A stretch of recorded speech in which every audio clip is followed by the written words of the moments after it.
KSHMR Chain by Excite Audio is a plugin to speed up your workflow. Now this sounds somewhat vague, best is to show you how it works. In essence, this is a very interesting plugin. Or better said, two plugins, because KSHMR Chain works with two plugins. One is called Leader and the other is Follower, or Master and Slave if you are into chains. In Leader you load in the plugins you want to use and set a group.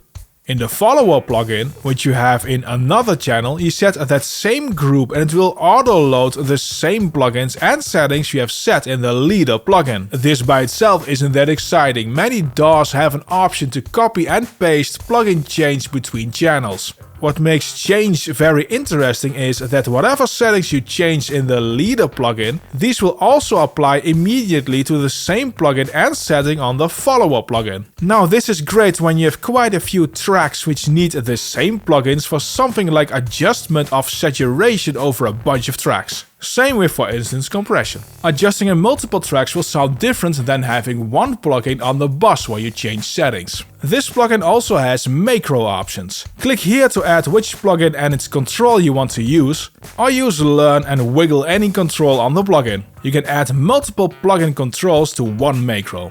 Going back to compression, this will, for instance, allow you to adjust ratio and threshold on a bunch of channels. Just as when you don't subscribe to this channel, you will miss out on the latest new cool plugins. Now, when you have a plugin host like this, you can run into issues with different plugins. This is something I encountered with a previous version of this plugin and once with this release version, which resulted in a freeze, but I can't reproduce it. And it can't find any plugins by waves. What is nice is that the plugins show the difference in RMS loudness a plugin causes.